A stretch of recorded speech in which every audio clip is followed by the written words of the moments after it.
네, 하나님 말씀 보겠습니다. 사무엘상 3장 19절 말씀입니다. 사무엘상 3장 19절입니다. 봉독합니다. 사무엘이 자라매 여호와께서 그와 함께 계셔서 그의 말이 하나도 땅에 떨어지지 않게 하시니. 아멘. 네, 오늘 사무엘상을 통해서 주시는 하나님께서 어, 은혜를 우리 가운데 허락하실 줄로 믿습니다. 사무엘상 전체의 하나님의 말씀은 빼앗겨버린 복음을 회복하라 라는 제목입니다. 빼앗겨버린 복음을 회복하라. 먼저 개요로 좀 보면요. 간단하게 살펴본다면 이 사무엘상은 사무엘을 통해서 마지막 14번째 사사인데 이제 이스라엘의 왕정 시대가 시작이 되죠. 그래서 제1왕국기는 사무엘상을 통해서 사울 왕을 중심으로 왕국이 시작되는 부분을 말씀하고 있고, 또 제2왕국기 사무엘 하에서는 다윗을 중심으로 왕국이 성장되는 그런 내용이 나오고 있습니다. 그리고 제3왕국기는 솔로몬을 중심으로 열왕기 상을 통해서 말씀하고 있는데, 이 솔로몬 이후에 남유도와 북이스라엘로 왕국이 분열되게 되죠. 그리고 열왕기 하에서는 제4왕국기라고 볼 수 있는데, 남북으로 갈라진 이스라엘의 10명의 왕들에 대해서 말씀하고 있고, 이스라엘의 왕국이 쇠퇴하는 그 내용으로 마무리하게 됩니다. 그래서 첫 번째 이제 왕정 시대가 시작되는 그 내용이 사무엘상에 나와 있는데요. 전에는 광야를 걸어갈 때 또 가나안에 들어와서 그때까지만 해도 종교와 정치가 일치돼 있었죠. 그런데 신권 정치에서 이제는 왕을 중심으로 정치가 분리되는 군주제로 넘어가는 과도기가 바로 사무엘상의 내용입니다. 그래서 사무엘이 출생한 내용부터 사울 첫 번째 임금이 사망할 때까지의 내용이 사무엘상의 내용이죠.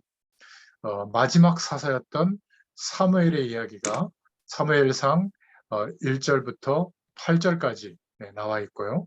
그리고 2부로는 9장부터 15장까지 사울 왕의 이야기가 나옵니다. 그리고 사무엘상의 16장부터 31장까지는 다윗을 중심으로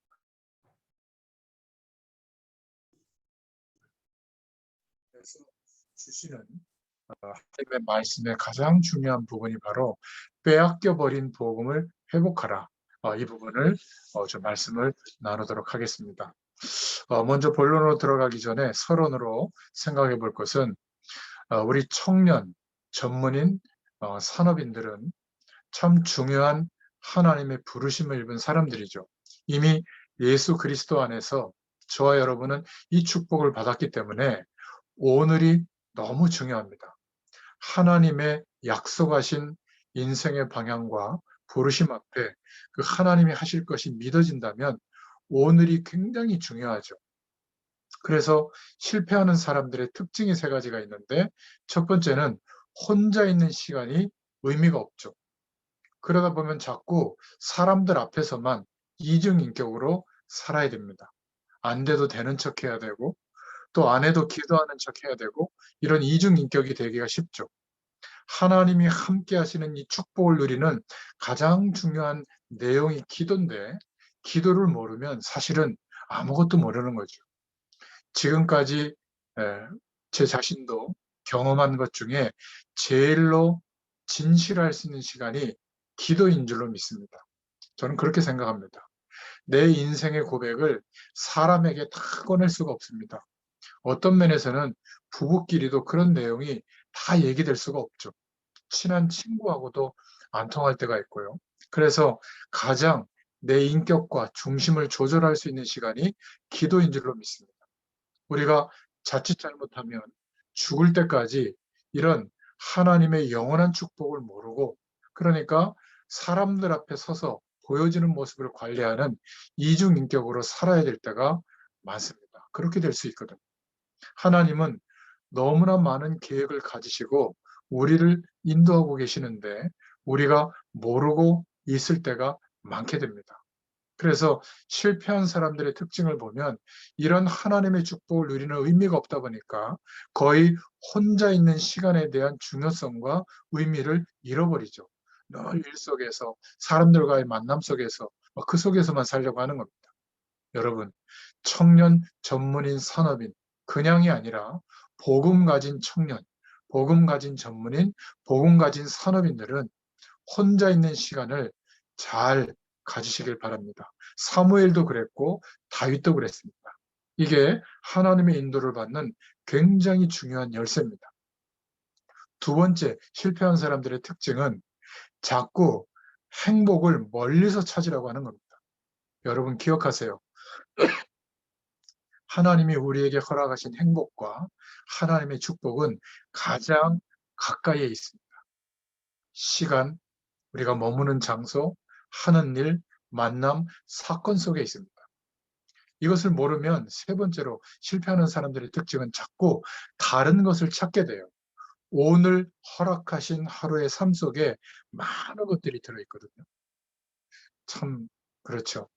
오늘도 우리 목사님들 몇 분하고 만나서 포럼도 하고, 그리고 우리 탄자니아의 이광진 선교사님이 계신데 지금 뇌출혈로 이제 이렇게 치료받으시면서 재활하고 계시거든요.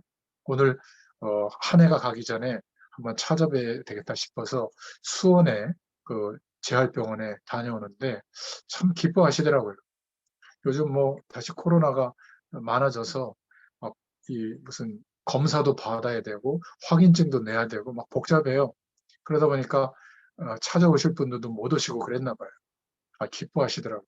그리고 선교사로서 그 마음의 이야기를 이렇게 하는 것을 들을 때, 참 우리가 기도해야 되겠구나, 이런 것들을 또 깨닫게 됐습니다.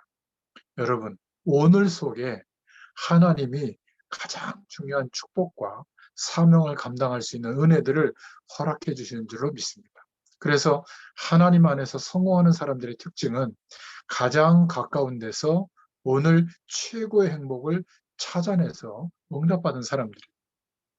여러분들은 저보다 더 큰 일을 할 것이 분명하기 때문에 우리 복음 가진 청년 전문인 산업인들은 오늘 가장 가까운 우리의 삶 속에서, 오늘 속에서 최고의 행복을 꼭 찾아내시길 바랍니다. 어떤 면에서 저와 여러분이 하나님의 영광을 드러내기 위하여 정말 전도자의 길을 가는데 저와 여러분을 이해할 사람은 없다고 봐야 될 겁니다.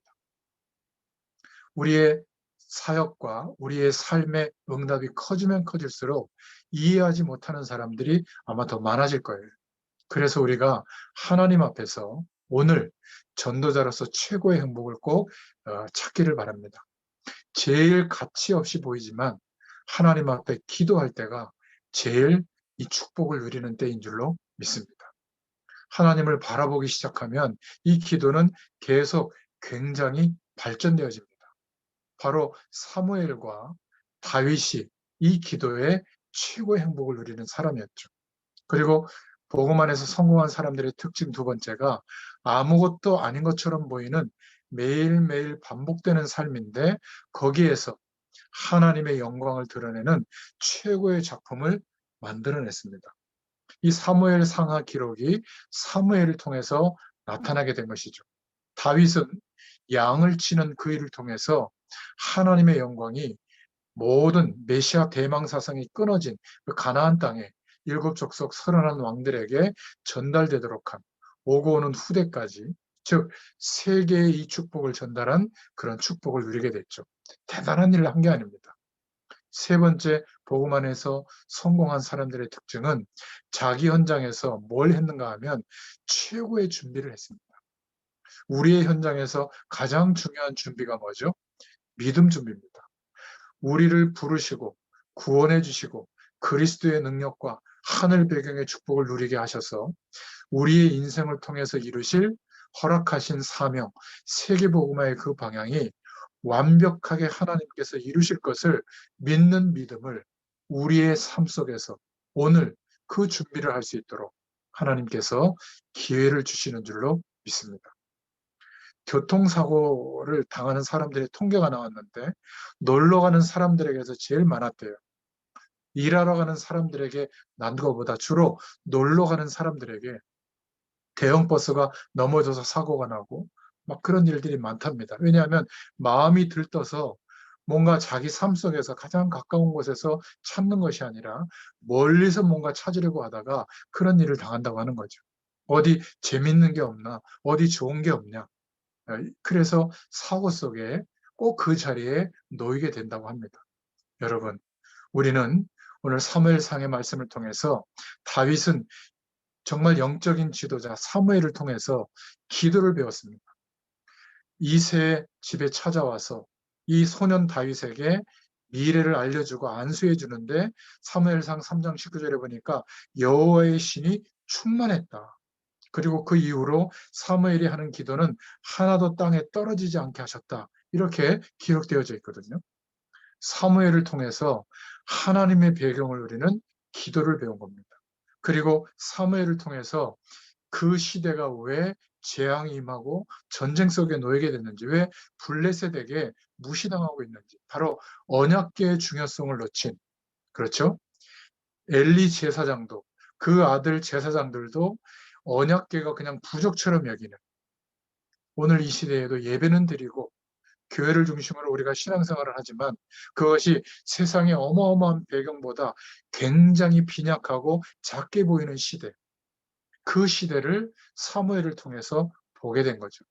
하나님의 약속, 복음의 영광과 이 축복이 땅끝까지 전달되도록 하시는 하나님의 계획 속에 우리의 인생이 있다는 것, 미래를 배운 줄로 믿습니다. 우리 청년 전문인들이 또 산업인들이 우리의 인생 전체를 통하여 하나님께서 다윗에게 너는 앞으로 왕이 되어서 하나님의 언약을 증거하게 될 것이다. 그 약속에 대한 미래를 언약으로 붙잡았던 것처럼 오늘 우리가 일하고 어떤 때는 고민하고 어떤 때는 기다리고 견디고 도전하는 그 모든 것들이 하나님께서 주의 말씀의 약속 가운데 깨닫게 하시고 확정하게 해주신 세계복음화라고 하는 방향 속에 우리의 미래, 언약적인 미래에 대한 확신이 있게 되도록 축원드립니다. 정말 우리 청년 전문인 산업인들은 진짜로 이 기도를 통해서 최고의 행복과 하나님이 응답하시는 최고의 작품, 최고의 준비를 응답으로 누릴 수 있기를 축원드립니다. 그래서 우리가 이 시간에 시간을 정해놓고 또 영상으로 말씀을 보시는 분들도 꼭 복음의 안경을 끼고 성경을 통독해 보시기를 축원드립니다. 연말 연초에 시간이 나실 때 바쁜 많은 일정도 있겠지만은 정말 하나님의 말씀을 복음의 안경을 끼고 한번 보세요. 인간의 진짜 문제가 왜 생겼느냐? 돈, 사람, 배경, 우리의 연약함, 그것 때문이 아니다. 하나님을 떠난 것이 문제다. 나는 떠나지 않았는데 그 위에 출생한 모든 인류가 영적 존재가 하나님의 영원한 축복을 누리면서 살아야 되는데 그 축복을 알 수 없는 죄와 사망의 법 안에서 출생한 것 자체가 큰 죄다. 원죄라고 말하고 있죠. 그것 때문에 아무리 노력해도 결국은 영원한 하나님의 축복보다 적극적 사고방식의 결론으로 가는 최선을 다하고 정말 열심히 사는 이 세상의 배경이 인생의 기준이 되는, 그래서 그것을 얻고 그 배경을 가졌지만 여전히 재앙이 임하는 자리에 있게 되는 인간의 문제, 세상의 문제가 왜 생겼느냐 이것을 볼 수 있도록 창세기에 네 족장의 인물과 네 가지 사건을 통해서 복음을 설명하시죠. 다시 영원한 하나님의 축복을 누릴 수 있는 유일한 길, 오실 메시아의 약속을 붙잡는 거죠. 그죠? 처녀가 잉태아들을 낳을 것인데 그 이름을 임마누엘이라 하라. 오고 오는 후대들 중에 남자의 씨를 받고 태어나는 그런 후손이 아니라, 그죠? 여인의 후손을 통해서 아들이 올 것인데 바로 생물학적으로도 그 성령으로 잉태되어진 유일한 신분 예수님만 우리의 구세주가 되실 수가 있잖아요. 그래서 그분의 죽으심과 부활이 하나님 만나는 길이 회복이 되고 모든 죄와 저주의 배경에서 예수님과 함께 죽고 다시 거듭났기 때문에 하나님이 우리를 볼 때는 죄인으로 보지 않고 하나님의 영원한 축복에 참여할 그러한 생명 가진 자로 보시잖아요. 부활의 영에 연합되어진 존재로 보시기 때문에 그 답을 창세기에서 제시하고 있는 겁니다. 그런데 여전히 하나님의 백성으로 부름받아도 아브라함과 또 그 후손들을 통해서 이제는 민족이 이루어지게 해서 하나님이 축복하시는 고센 땅에 정착했는데도 불구하고 애굽의 거대한 배경이 커 보이는 겁니다. 하나님의 약속을 놓쳐버릴 때, 희미하게 생각할 때 어떻게 되죠? 그 좋은 조건이 노예의 배경이 되는 겁니다. 그래서 출애굽시켜서 하나님의 약속을 회복하는 오실 메시아의 약속을 붙잡도록 하나님이 지구 전체에서 메시아를 보낼 땅을 선택해야 되는데 하나님은 아시잖아요. 그 땅을 가나안 땅을 선택한 겁니다. 그래서 가나안으로 향하도록 그것이 출애굽기의 답이죠. 모르면 노예가 되는 겁니다. 해방시켜서 출애굽해서 바로 가나안 땅에 가게 하면 문명이 앞서 있기 때문에 절대로 일곱 족속 31 왕이 버티고 있는 왕정 국가들을 정복할 수가 없기 때문에 하나님이 언약하신 일을 이루신다라고 하는 믿음이 회복되도록 광야의 길을 40년 동안 걷게 하면서 인생관을 바꿔주시죠. 어떻게 해요? 그렇게 보이는 것으로 그거는 전부 수단이지만 하나님의 축복을 누릴 수 있도록 하나님께 나아가는 길 예배를 말씀하시죠. 5가지 5대 제사를 통해서. 그래서 하나님과 함께하는 축복을 누리는 그 길을 경험하도록 40년의 광야길을 걷게 하고 그 많은 기적들을 통하여 이제는 삶의 내용을 회복시켜 주시죠. 어떻게 해요? 잘 먹고 잘 사는 게 중요한 게 아니라 절기를 통해서 하나님과 동행하는 삶이 회복되도록 이게 레위기의 메시지입니다. 너무 중요한 메시지죠. 그래서 하나님께서는 하나님의 약속을 믿는 언약 백성을 찾으신다. 그 숫자가 채워지기까지 카운트하신다. 이게 민수기서의 내용입니다. 그리고는 약속의 땅, 가나안 땅에 들어가기 바로 전에 이제 노인이 된 모세가 하나님 앞에 부름받기 전에 조상들에게 언약하신 일들을 이제 이 가나안 땅에 정착하도록 하나님이 들어가게 하시고 정복하게 할 거다. 자신의 인생을 들어서 하나님이 하셨던 일을 마지막 고별 설교를 하면서 말씀을 후대에게 설명한 것이 바로 신명기의 내용이죠. 드디어 여호수아와 갈렙을 통해서 가나안 땅에 들어가서 정복하는 전쟁을 하게 됩니다. 그런데 가장 필요한 것이 뭐죠? 약속을 믿는 제자죠. 여호수아와 갈렙을 통해서 하나님은 그 일을 이루십니다. 그게 여호수아서의 배경이죠. 사사기서를 살펴봤는데 그런데 가나안을 정복하고 가나안에 있는 우상을 척결해야 되는데 두려운 것이죠. 어마어마한 배경처럼 보이니까 결국 타협하게 되고 가나안 원주민들과 함께 가나안 땅에 기거하는 겁니다. 그러니까 하나님이 그 약속을 놓치고 가나안의 농경 방법을 받을 때 농사 짓는 방법을 배울 때 다산을 섬기는 우상의 배경도 함께 붙잡게 되거든요. 그러니까 우상 숭배하고 하나님 앞에 범죄할 때 어떤 일이 벌어지죠? 또 기근과 전쟁을 하나님이 허락하십니다. 그리고 회개할 것을 다시 하나님의 약속을 믿는 믿음의 백성으로 돌이키도록 사사를 세워서 말씀하실 때 그 약속을 붙잡으면 다시 회복되고 또 약속을 놓치고 우상 숭배하고 또 재앙이 임하고 또 회복되고 350년의 사사 14명의 기간 동안 반복되는 실패 속으로 계속 7번이나 들어가는 그 내용이 사사기서의 배경입니다. 마지막 사사기의 성경 구절이 뭐죠? 각자 자기의 옳은 소견대로 향하였더라. 이렇게 끝나는 거죠. 하나님의 약속이 계속 이어지도록 하나님이 역사하시는데 이제 마지막 사사 사무엘을 통해서 왕정 시대가 시작되기 전에 하나님께서 초대교회가 지나고 약 3세기경에 지금 우리가 보는 66권의 성경으로 편집할 때 룻기라고 하는 말씀을 바로 사사기의 배경과 사무엘상의 배경 앞에 거기다가 편집을 하게 된 겁니다. 룻기의 내용은 뭐죠?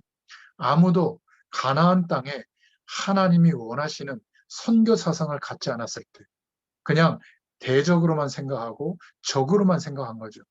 그러니까 사명자 가정 한 가정을 사사기 시대에 들어서 하나님의 약속 가나안 땅에 왜 정착해야 되는지도 희미해졌을 때 기근이 와가지고 가장 대적 관계에 있던 모압 땅에 가게 되거든요. 우리가 아무리 먹고 사는 게 힘들어도 하나님을 부인하고 대적하는 그런 자리에 가서 먹고 살면 되겠습니까? 결국 나오미의 남편, 나오미의 두 아들이 다 죽게 되죠. 거기에서 이방 여인 룻을 며느리를 얻었는데 이 룻이 시어머니 나오미를 통해서 하나님의 언약을 붙잡게 됩니다. 그래서 나오미가 다시 가나안 땅으로 돌아가게 될 때, 약속의 땅으로 가게 될 때 거기에 따라가게 되죠. 하나님은 기업 물을 자, 생명의 씨의 언약이 전달되도록 그 가문에 남자들이 남아있지 않을 때는 친족 중에 1순위, 2순위를 매겨서 그 죽은 자의 재산도 회복시켜주고 그리고 생명의 씨가 전달되도록 하는 그 풍습과 제도를 줬는데 바로 하나님의 약속이 이루어지도록 하는 제도였죠. 그 대상자가 바로 보아스였습니다.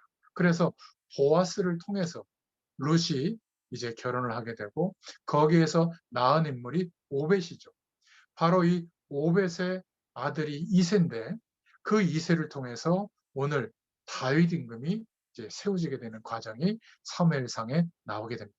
아무튼 마지막 사무엘을 통해서 이제 사무엘상에 사무엘과 사울왕과 다윗을 통해서 하나님이 우리에게 말씀하시는 내용이 있습니다. 정말 우리가 하나님의 약속을 믿는 우리를 통해서 이루실 언약하신 세계복음의 일을 하나님께서 완벽하게 이루실 것을 믿는 믿음의 사람으로 세워지기를 원합니다. 이 사무엘상의 시대, 즉 사사시대, 반복되는 실패 속으로 들어갈 때 재앙이 많은 시대보다 지금 거의 우리가 살고 있는 이 시대는요, 하나님 없어도 살만하다. 하나님 없어도 성공하기만 하면 된다. 하나님 없어도 학벌이 좋고 전문성이 있고 안정적인 삶의 경제력만 있으면 된다. 이런 것이 팽배해져 있고요. 예수 믿는 사람도 그것이 더 중요한 인생관으로 자리 잡고 있는 겁니다.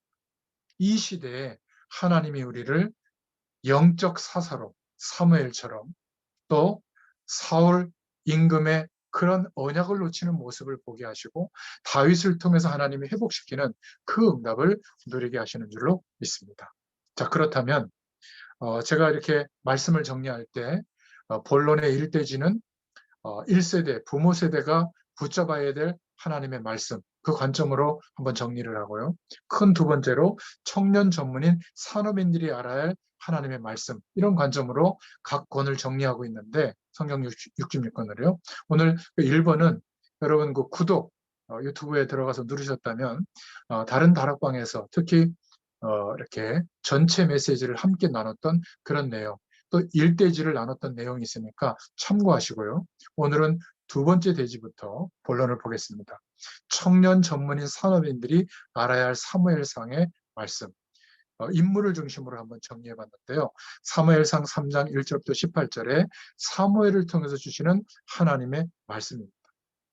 하나님께서 부르신 한 시대에 하나님의 일꾼, 그 배후에는 정말 기도하는, 언약을 믿는 그 배후에 기도하는 사람이 반드시 필요하다.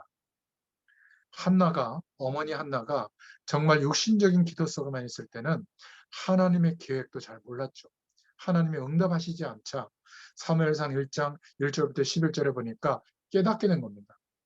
모든 가정에 남자아이를 주시는데 왜 내게는 주시지 않을까? 하나님이 버렸다고 하는 그런 인식이 있거든요. 그러다가 어느 날 하나님의 은혜를 주셨죠. 그 많은 남자아이들 중에 하나님의 약속을 믿는 남자아이로 그 시대에 나실인으로 구별된 자로 키워지는 언약이 있는 출생이 없구나. 하나님 제가 아들을 주시면 나실인으로 키우겠습니다. 그렇게 기도하고 낳은 아들이 사무엘입니다. 엘리 제사장은 그 시대에 정말 하나님의 약속을 거의 잊어버리고 너무 많이 먹어서 목뼈가 부러져서 죽었거든요. 그런데 엘리 제사장이 통치하고 있는 그 제사장의 머무는 곳에 젖될 무렵에 이 한나는 사무엘을 교회로 보냅니다. 성막으로 보내는 거죠. 거기에서 사무엘이 언약궤 옆에서 자라는 그 배경이 나오게 됩니다. 결국 젖되기 전까지 성공하기 위해서 잘 되기 위해서 사무엘을 킨 게 아니라 하나님 앞에 붙잡은 그 약속대로 사무엘상 2장 1절부터 10절에 보면 정말 하나님의 약속을 믿는 후대로, 나시린으로 기도하면서 키운 줄로 믿습니다. 여러분, 정말 청년 전문인 산업인들이 여러분 스스로도 만약에 여러분 분야에 함께 기도할 수 있는 언약 백성이 없다면 여러분들을 통해서 그 분야 전체를 회복시킬 줄로 믿습니다. 그래서 부르심 앞에 하나님의 영원한 축복을 누릴 수 있는 기도의 비밀을 가질 수 있기를 축원드립니다. 우리가 구원받았기 때문에 시공간을 초월하시는 성령 하나님의 역사하심, 하나님 나라의 배경이 필요하고 절대적으로 구할 때 하나님은 즉시 허락해 주십니다. 이 비밀을 갖고 있다면 내가 너무 연약하고 아무리 노력해도 이 정도 수준이 밖에 안 되더라도 그것이 하나님의 손에 들려질 때는 하나님의 영광이 드러나는 도구가 될 줄로 믿습니다. 결국 그 시대를 보게 된 거죠. 사무엘이. 사무엘상 3장 1절에 주의 종들이 이 중요한 하나님의 약속을 놓칠 때 세속주의가 더 크고 성공하고 잘되고 많아지고 부유해지는 것이 하나님의 축복으로 대체되는 시대. 물론 그것이 나쁜 건 아니지만 진짜 하나님의 뜻은 아닙니다. 그러다 보니까 말씀이 희귀해지고 비전을 상실한 시대. 바로 사무엘상의 배경입니다. 불량자가 된 제사장의 아들들 홈리와 비느하스, 사무엘상 2장 12절에 예배를 드리는데 언약궤를 부족처럼 여기는, 참 이럴 때 사무엘은 언약궤 옆에서 잠을 자다가 하나님의 음성을 듣게 된 겁니다. 여러분, 그래서 하나님이 사무엘을 통해서 뭘 보게 됐죠? 세상이 거대하고 대단하게 보인 것이 아니라 흑암에 쌓여 있는 문화를 보게 된 겁니다. 불교 이론처럼 세상하고 담을 쌓고 어디 호젓한 곳에 가서 기도원을 짓고 성경만 보고 기도해라, 그 말이 아니에요. 이 세상에 우리를 부르시고 그리스도의 축복을 누리게 하시고 하나님 나라의 배경을 누릴 수 있는 완벽한 축복을 약속하신 이유는 거기에 생명의 빛을 비춰라, 치유해라, 그리스도의 답을 전달해라, 우리가 존재하는 이유를 깨달으라는 것이죠. 사무엘상 7장 3절부터 4절에 이 축복을 깨닫게 됩니다. 그래서 빼앗겼던 언약궤가 돌아오고 나서 사무엘상 7장 5절에 전 백성들을 미스바 광장에 모이게 해서 우상의 배경을 척결하고 금식 기도를 선포합니다. 이때 하나님이 메시아 대망 사상을 회복시켜 주시죠. 결국 하나님이 함께 하시는 증거를 가지고 미스바라고 하는 지역과 센이라고 하는 지역 사이에 기념탑을 세워서 하나님의 역사하심에 대한 증표를 삼게 된 겁니다. 거기에서 하나님을 어떻게 표현했냐면 사무엘상 7장 11절부터 17절에 에베네셀의 하나님이 여기까지 우리를 인도하셨다. 저 애굽에서부터 갈대아에서부터 애굽 배경에서부터 해방해서 광야를 통과해서 이 가나안 땅까지 여기까지 하나님이 인도하셔서 역사하신 것에 대한 기념탑을 이 사무엘은 세워서 후대에게 증거하게 된 것이죠.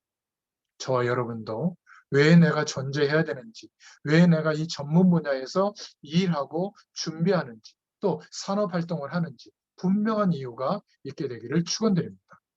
두 번째, 다윗을 통해서 복음 가진 우리 청년 전문인 사람들에게 주시는 메시지인데요. 사무엘상 16절부터 13절에 보니까 사무엘이 기름불을 취하여 이 세 아들들이죠. 그 형제 중에서 그에게 부었더니 다윗에게 기름을 부었더니 이날 이후로 다윗이 여호와의 신에게 크게 감동되니라. 이렇게 말하고 있는 겁니다. 여러분, 하나님의 응답을 누릴 영적 지도자가 될 하나님이 이 시대를 위하여 남겨진 부름받은 렘넌트의 사명을 가진 우리는 하나님의 약속이 믿어지기 때문에 작은 일에 충성할 줄 알아야 될 줄로 믿습니다. 그냥 작은 일에 성실하게 임해라. 그거는 세상 배경을 말하는 것이죠. 우리는 최선을 다하는 것이 성공을 위해서가 아니라 하나님의 약속이 믿어지기 때문에 나의 이 연약한 인생을 통하여 하나님의 언약이 이루어지도록 하나님께서 역사할 것이 믿어지니까 오늘 나에게 주어진 이 작은 일에 충성할 수 있는 규모를 갖게 될 줄로 믿습니다. 시편 78편 70절에서 72절에 보니까 그 마음의 성실함과 손의 경교함으로 양을 치면서 모든 것을 배웠죠. 하나님의 능력도 자신을 통해서 나타나는 것을 경험했지만 하루에 7번씩 하프를 켜고 찬양하면서 여호와의 신에 감동된 시간, 하늘 배경을 누렸던 겁니다. 왕이 되는 길도 중요하지만 하나님의 약속을 믿는 믿음이 이때 세워지게 된 것이죠. 저와 여러분에게도 이 축복이 있기를 축원드립니다. 그리고 지도자가 될 하나님의 남겨진 자들은 시대를 볼 줄 아는 용기가 있어야 될 줄로 믿습니다. 하나님께서 주신 비전이 발견되어졌다면 그때그때 달라지는 것이 아니라 나의 과거와 현재와 미래를 두고 하나님이 인도하실 그 방향이 복음 앞에서 이제 결정되어졌다면 억지로 결정할 필요는 없습니다. 말씀의 약속 속에 머물다 보면 하나님이 결론을 내려주시죠. 이때 시공간을 초월하시는 하나님의 능력이 임하게 됩니다. 성령의 충만함을 기대하고 구하게 되죠. 그러면 이스라엘 백성들이 왜 이렇게 어려움을 겪는지, 예수 믿는 많은 주의 백성들이 왜 이렇게 이 시대의 한계 속에 있는지, 왜 불신자들은 예수 믿는 우리를 그냥 무슨 경멸하는 그런 대상으로 보는지 깨닫게 돼요. 우리도 똑같은 세속주의가 성공하고 잘 되는 것이 우리의 인생관이라면 하나님은 이 시대를 볼 수 있는 눈을 아직 안 열어준 겁니다. 내가 주의 영광을 위하여 연약하지만 이렇게 성실하게 사는 이유는 성공이 아니라 하나님이 나를 통해서 이루실 그 언약이 믿어지기 때문에 이대로 멈춰 있을 수가 없는 것이죠. 실패가 왔더라도 또 견디고 극복하고 도전할 수 있는 것이죠. 전쟁터에 심부름을 갔는데 어마어마한 그 거인 골리앗이 이스라엘 군대 전체를 업신여기고 더 나아가서 하나님을 업신여길 때 소년 다윗은 자기에게 있는 유일한 기능, 돌팔매 던지는 기능을 가지고 뭐라고 고백하면서 나아갔죠? 이 전쟁은 하나님의 손에 있다. 하나님의 능력을 경험했던 이 소년 다윗은 골리앗을 본 게 아닙니다. 하나님께서 저 언약을 업신여기는 하나님의 영광을 어지럽히는 저 골리앗을 내 손에 붙일 것을 확신하고 나아갔거든요. 여러분, 우리가 몸담고 있는 현장을 볼 줄 아는 진짜 용기가 있어야 될 줄로 믿습니다. 시시하게 불신 현장과 그 기준을 타협하고 굴복하고 그냥 잘 보이려고 빌고 이렇게 살지 마시기를 축원드립니다. 그래서 다윗처럼 사무엘상을 통해서 우리에게 무슨 말씀을 하시죠? 이 다윗은 10년 동안 골리앗을 이기고 장군이 되지만 사울 왕이 영적으로 흐려지니까 시기 질투가 일어나서 어마어마한 군대를 동원하고 항상 죽이려고 합니다. 그래서 어쩔 수 없이 광야로 40년 동안 피신하게 되죠. 그때 했던 고백 중에 가장 중요한 고백이 우리가 알고 있는 시편 23편의 내용입니다. 여호와는 나의 목자시니 내게 부족함이 없으리로다. 응답받고 아주 좋을 때 한 고백이 아니라 사망의 음침한 골짜기로 다닐 때 그렇게 표현했잖아요. 푸른 초장에 있을 때나 똑같다. 왜냐하면 주님께서 나의 목자가 되시고 나를 인도하시니까 이 약속을 믿었다니까요. 고난 중에 가장 중요한 영적 사실을 준비하는 그런 축복을 누리게 된 겁니다. 얼마나 힘들었겠어요. 오죽하면 망명의 그 가드라고 하는 지역에 사무엘상 21장에 보면 막 죽이려고 하니까 만약 자기가 위협되는 존재라고 되면 발각이 되면 안 되잖아요. 그래서 정신병자처럼 막 침을 질질 흘리면서 미친 척하는 거예요. 그러면서 살아남는 겁니다. 참 어마어마한 고난을 겪게 되죠.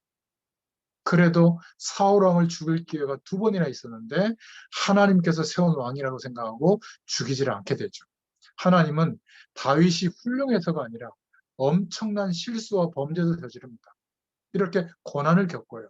연약합니다. 그런데 하나님은 그런 다윗을 쓰신 이유가 뭐냐면 자기의 연약함을 지적하는 나단 선지자 앞에서 즉시 회개하고 하나님께 용서를 구하죠.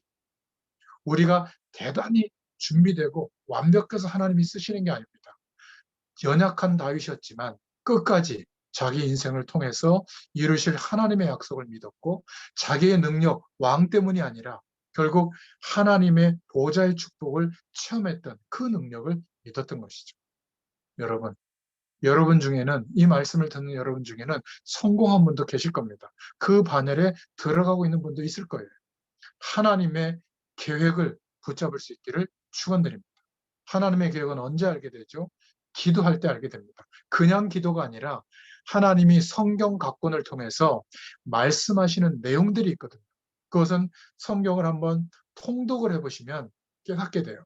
한 구절, 한두 장 가지고는 단편적으로 하나님의 은혜를 주시지만 우리 인생 전체를 향한 하나님의 음성을 아마 듣게 되실 줄로 믿습니다. 다윗은 다시 왕이 되고 평안한 그런 시대가 오도록 통치하는 게 목적이 아니라 어릴 적에 깨달았던 언약궤의 비밀, 이 언약궤가 머물 수 있는 하나님의 성전이 없다는 것을 깨닫고 역대상 29장 10절부터 14절에 보면 일평생 하나님의 성전을 짓는 준비를 하고 마무리를 하게 되죠. 여러분, 여러분들 분야에서 도전하고 최선을 다하는 그 이유가 하나님의 계획을 알고 있다면, 그 계획 때문이라면 오늘 쉬는 것도 하나님을 볼 때는 이유가 있는 겁니다.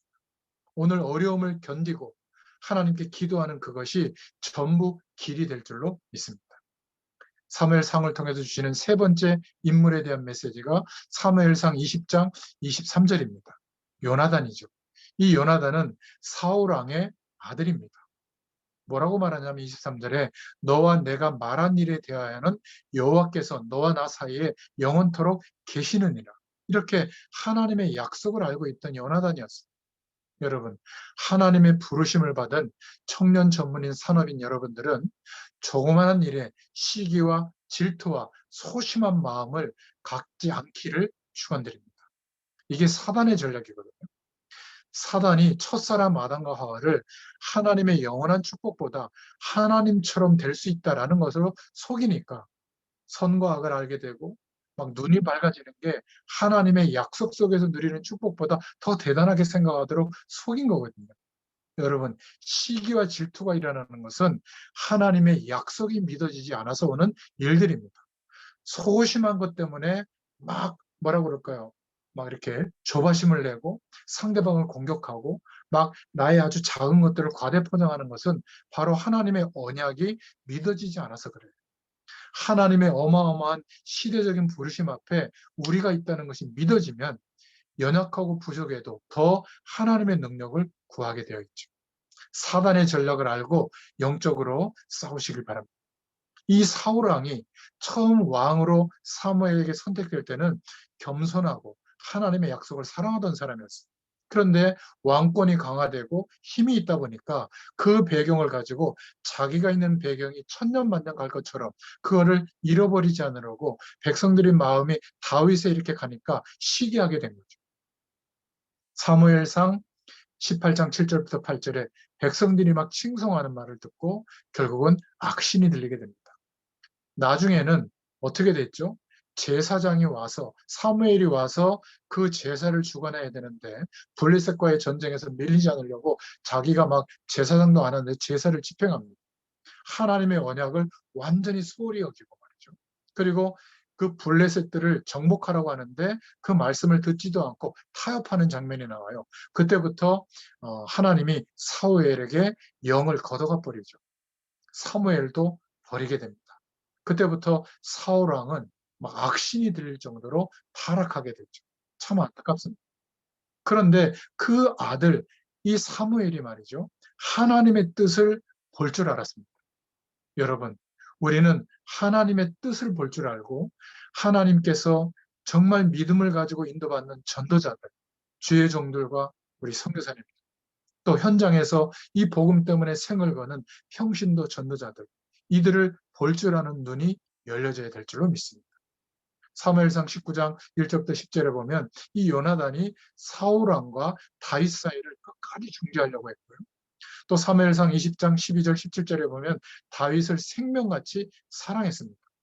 어떻게 보면 왕위가 자기에게 올 수도 있고 그렇다면 저 다윗은 라이벌이요 어떤 면에서는 원수가 될 수도 있는데 하나님의 언약적 축복이 무엇인지를 알고 그 다윗을 생명같이 사랑하고 23절에 보면 20장 23절에 다윗과 언약을 세우는 겁니다. 참 그릇이 큰 인물이죠. 다윗과 헤어질 때 왕자인데도 다윗에게 큰 절을 합니다. 요나단이 하나님의 계획이 이루어질 그 방향을, 그 인물을 알아본 것이죠. 사무엘상 20장 35절부터 42절에 작별할 때 예를 올립니다. 그러면서 23장 15절부터 18절에 마지막까지 위로하며 다윗을 격려하는 장면이 나옵니다. 다윗도 참 그 시대에 하나님의 부르심 앞에 멋있는 사람이었지만 요나단도 자기의 배경과 관계없이 하나님이 볼 때 참 부르심을 입은 참 멋있는 인물이라는 걸 보게 됩니다.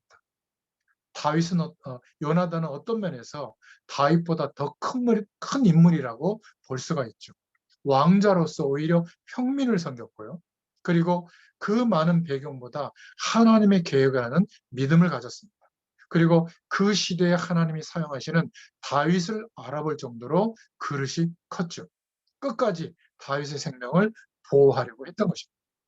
여러분, 우리 복음 안에 회복된 청년 전문인 산업인 여러분들은 이래야 됩니다. 아이들 말로 쪼잔하게 세워지지 마시고 좀 큰 그릇으로, 큰 하나님의 믿음의 그릇으로 세워져야 될 줄로 믿습니다. 시기하고 질투하고 삐지고 그러지 마시고 하나님의 계획도 볼 줄 알고 하나님의 인물도 볼 줄 아는 이런 축복을 누릴 수 있기를 축원드립니다. 마지막 네 번째로 사무엘상 3장 1절부터 18절을 통해서 하나님이 우리에게 요구하시는 게 뭐죠? 하나님의 말씀을 볼 줄 아는 하나님의 사람이 되기를 축원드립니다. 여호와께서 임하여 서서 정과 같이 사무엘아 사무엘아 부르시는지라. 사무엘이 가로되 말씀하옵소서. 주의 종이 듣겠나이다. 우리의 과거와 현재와 미래를 두고 하나님은 우리 인생에 일어나는 수많은 일들을 통해서 하나님이 눈뜨게 하시는 겁니다. 역사적 교훈을 알게 하시는 거죠. 족장시대에 복음 속에 하나님이 왜 아브라함을 부르셨는지, 그 언약이 아들 이삭을 통해서 어떻게 이루어졌는지, 그리고 계산하고 머리 썼지만 결국에는 하나님이 갱신하는 야곱을 통해서 12지파의 조상들을 태어나게 하고 이제 민족을 이루게 하고 고센 땅에 정착하게 해서는 결국은 애굽을 통해서 세계복음화는 이 비밀을 깨닫게 한 겁니다. 우리도 마찬가지죠. 이 세계사와 역사와 그 속에 하나님의 언약이 이루어지는 그 흐름을 볼 줄 알기를 축원드립니다. 왜 우리를 구원하셨는지 출애굽의 진짜 의미를 알아야 돼요. 예수 믿었더니 행복해지더라, 감사하다, 평안하다 이 정도가 아니라 우리를 통해서 인도하실 그 가나안 땅, 세계복음화의 약속이 시간이 갈수록 점점 확신이 오기를 축원드립니다. 그런데 왜 이렇게 어려울까요? 그런데 왜 이렇게 아들도 안 주시고 우리로 말하면 경제적인 축복도 허락하시고 않고 세상에서 성공되지도 않고 늘 되풀이되게 할까요? 바꾸라는 겁니다. 그것 때문에 하나님의 일이 되는 게 아니라 언약이 이루어지는 게 아니라 내가 약속한 그 일을 내가 이룬다는 것을 믿으라는 거예요. 여러분, 이 믿음이 회복될 때 우리 인생 전체를 허비시켜서라도 이 믿음의 사람으로 하나님은 반드시 세웁니다. 이게 광야의 진짜 의미거든요. 사사시대는 역사는 똑같이 반복된다. 그 말이에요. 하나님의 약속을 놓치면 반복되는 문제가 오는데 여기에서 빠져나올 줄 알아야 된다. 그래서 하나님의 사람, 남겨진 자, 렘넌트로 부름받은 저와 여러분은 역사를 볼 줄 알고 하나님의 말씀을 볼 줄 알기를 축원드립니다. 그래서 하나님은 그 시대에 나시린으로 사무엘을 준비하실 때 한나의 가정, 엘가나의 그 가정에 하나님이 고통을 주시죠. 하나님의 약속을 회복한 한나를 통해서 그 시대를 회복시킬 나시린으로 지도자 사무엘을 세우시는 겁니다. 그것으로 끝나지 않고 사무엘이 많은 일을 이뤘지만 결국은 다음 세대에 이 언약의 바톤을 전달하는 다윗을 세운 줄로 믿습니다. 여호와의 신에 감동된 악사 다윗, 목동 다윗을 임금으로 하나님의 계획을 설명하면서 결국 골리앗을 무찌른 용사 다윗으로 하나님의 언약궤를 중심으로 말씀을 중심으로 하나님의 성전을 준비하게 하신 하나님의 영광을 이루게 하셨죠. 그래서 우리는 이 영적 비밀을 알아야 합니다. 다윗 한 사람이 세워진 것으로 끝난 게 아니라 다윗과 그 후대 후손을 통해서 메시아의 응답이 오게 된 겁니다. 우리 한 사람이 하나님의 약속을 붙잡고 하나님이 부르시는 날까지 자존심을 가지고 어떤 세상 배경 앞에서도 굴복하지 말고 하나님의 이 약속을 믿는 믿음을 가지고 고수해 나갈 때 하나님이 우리와 우리의 삶을 통하여 우리 속에 허락하신 이 복음이 땅끝까지 나아갈 수 있도록 하나님이 하신다는 것을 믿으시기를 축원드립니다. 이런 청년 전문인 산업인들이 바로 저와 여러분에게 허락하시는 축복인 줄로 믿습니다. 예수님의 이름으로 축복합니다. 그래서 다윗을 통해서 메시아 대망하는 사상이 다시 회복됐고요. 왜냐하면 아무리 많은 족장도 아무리 많은 사사들도 선지자도 왕으로도 인간을 구원할 수 없기 때문에 메시아의 약속을 붙잡아야죠. 그리고 하나님께서 메시아를 보낼 땅으로 이스라엘을 선택하고 그 가나안 땅을 선택한 겁니다. 근데 거기에 머무는 것이 아니라 이제는 가나안 땅에서부터 땅 끝까지 이 복음 전파를 위해서 세계로 나가야 하는 이스라엘임을 깨달아야죠. 그래서 결론으로 몇 가지만 생각하고 기도 제목을 가지고 마치겠습니다. 다시 한번 사무엘상의 두 인물을 통해서 정돈해 보겠습니다. 사무엘을 통해서는 하나님이 미래를 보여주실 때 제사장조차 육신적인 배경에 머물러 있고 말씀이 끊어져 있는데 그때 어린 사무엘은 언약궤 옆에 있었다. 참 중요하죠. 하나님이 다른 사람이 아니라 하나님의 말씀의 가치를 알고 믿고 있던 사무엘에게 미래를 보여주신 겁니다. 3장 19절에 그때부터 사무엘의 말이 한마디도 땅에 떨어지지 않았다. 여러분 7천 현장, 전문 현장 더 되겠죠. 거기에 하나님의 우리의 인생이 언약적인 계획 속에 부르심을 입었다면 우리가 작은 사람이 아니에요. 우리 인생을 다 허비시켜서라도 하나님은 우리에 대한 하나님의 계획과 정체성이 회복될 때까지 우리의 삶을 인도하실 줄로 믿습니다. 그게 축복이에요. 제일 큰 응답이 뭐죠? 지난주에 말씀드렸죠. 내가 내 사상과 내 인생의 틀 안에 갇혀 있구나. 이거를 깨달으면 가장 큰 응답입니다. 그거는 정말 더울 때 겉옷 벗듯이 우리 인생의 가치관을 그냥 버려버리고 그리스도 안에서 새롭게 하나님이 깨닫게 하시는 세계적인 세계봉화의 축복의 인생관으로 우리의 믿음이 바뀌게 될 줄로 믿습니다. 사무엘을 통해서 이루신 미스바 운동을 우리를 통해서 회복시켜 주실 줄로 믿습니다. 이 믿음의 사람이 세워질 때 우리의 가문이 우리가 일하고 있는 전문 분야가 공부하고 기도하고 있는 사명의 현장에 전쟁이 없었더라.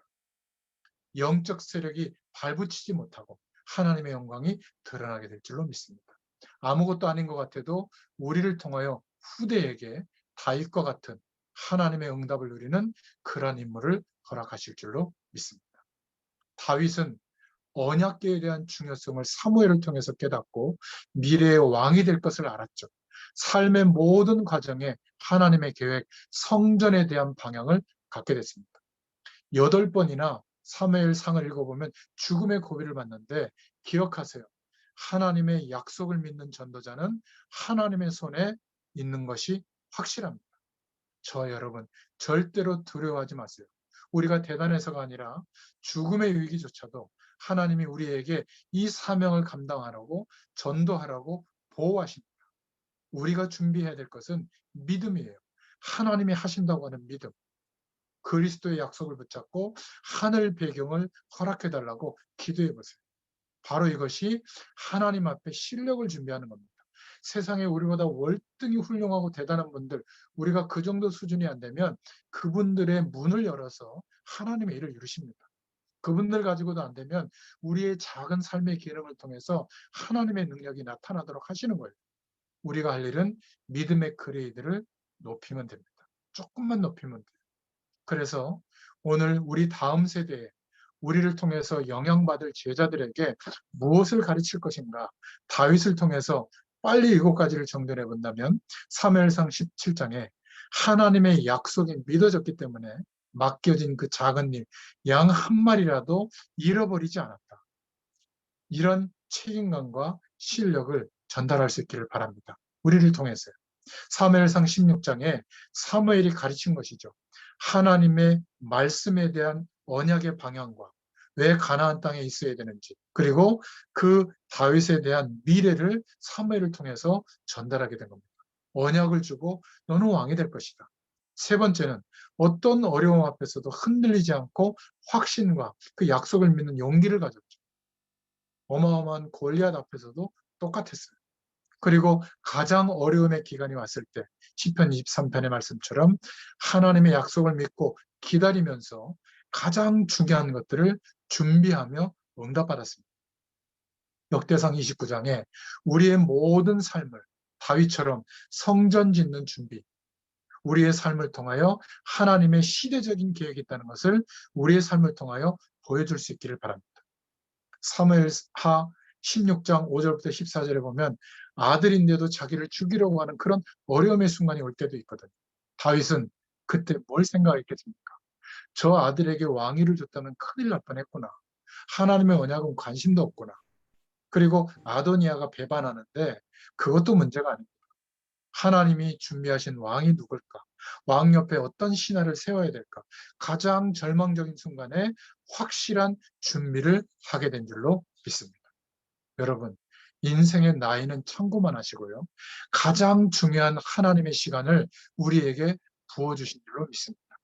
다윗은 하루에 7번씩 찬양하면서 이 영적 배경을 누렸습니다. 가장 어려울 때 기도를 회복하기를 바랍니다. 우리의 연약함 때문에 오는 실수, 하나님 앞에 고백하기만 하면 돼요.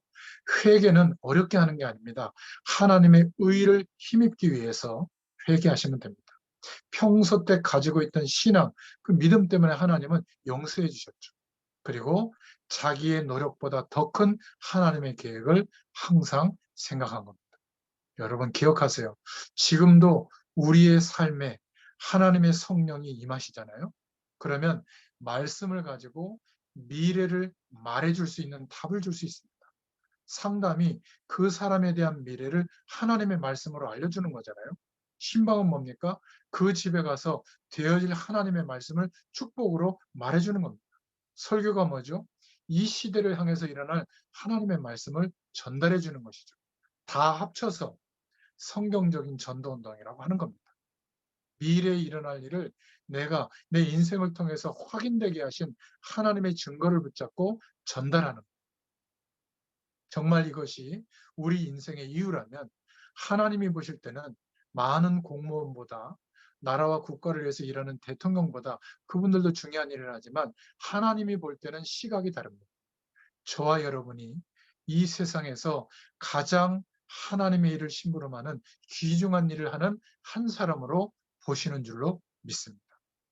그 사람 때문에 이 땅의 영적 문제가 막 덮치는데 우리 때문에 완전히 차단되고 하나님의 영광이 드러나게 될 줄로 믿습니다. 그래서 우리의 인생이 끝난 게 아니라 아직도 우리를 통해서 하나님의 역사하실 필요로 하는 많은 현장이 기다리고 있습니다. 꼭 기억하세요. 취업의 자리, 사업의 어떤 분야만 생각하지 말고 너무나 많은 현장이 목놓아 기다리고 있다. 사명의 일태가 아직도 많이 남아있다. 1% 안에서만 생각하지 마세요. 청년 전문인 산업인들은 세계 현장을 보시고 그곳으로 가세요. 한국 땅은 충분합니다. 아주머니, 아저씨들을 무시하는 건 아니지만 여기에 있는 그런 1세대도 충분해요. 우리 다음 세대의 언약 백성들은 현장으로 가야 됩니다. 237 현장으로 가야 돼요. 아니면 보내는 일 하시길 바랍니다. 거기에 마음 드는 주의 종들을 정말 섬기고 그들이 마음껏 활동할 수 있도록 여러분들 한번 기도해 보세요. 그런데 마지막으로 꼭 기억할 것. 이렇게 저와 여러분을 필요하는 사람들도 있지만 10명 중에 7명, 8명은 저와 여러분을 아주 싫어하는 사람도 많이 있다는 거, 이거를 예상해야 됩니다. 왜냐하면 마귀는 이런 저와 여러분을 가장 싫어하거든요. 그래서 하나님을 모르는 싫어하는 사람들을 완전히 통해서 우리에게 위협을 가하고 위축되게 하고 자기들이 갖고 있는 배경으로 막 우리를 공격하는 듯한 태도를 취합니다. 이때 예상하고 있다면, 아, 드디어 마귀가 나를 싫어할 정도로 내가 하나님의 인도를 받고 있구나. 삶은 겸손하고 최선을 다하되 영적으로는 흔들리지 마시기를 축원드립니다. 이제 2022년에도 하나님의 말씀의 약속을 따라 특히 코로나 3년 기간 동안에 저와 여러분들은 복음의 가장 근본적인 축복들을 하나하나 찾아서 응답으로 누리게 하셨습니다. 이제 성경 66권을 매주 한 권씩 이렇게 정리하는 일이 저에게도 큰 일인데 하나님이 그 은혜를 우리에게 허락하신다는 것은 이 이후에 마음껏 하나님께서 사용하시는 인생으로 축복하시려고 하는 줄로 믿습니다. 그래서 연말 연초에 가장 중요한 응답을 누리시는 저와 여러분이 되시기를 축원드립니다. 기도합니다. 하나님 감사합니다. 하나님의 이 시대에 남겨진 자로 특별히 전문 현장 가운데 산업 현장 가운데 복음 가진 청년으로 전문인으로 산업인으로 세워가심을 감사합니다. 성경 말씀이 우리에게 말씀하시는 그 음성을 들을 수 있도록 주님께서 은혜를 베풀어 주시고 올 한 해도 함께 하신 것처럼 2023년도에도 새해 새 말씀과 은혜로 우리에게 언약하신 일들이 이루고 역사하시는 하나님의 역사를 보게 되도록 은혜를 더하여 주실 줄 믿습니다. 감사드리며 예수님의 이름으로 기도드렸습니다. 아멘. 감사합니다.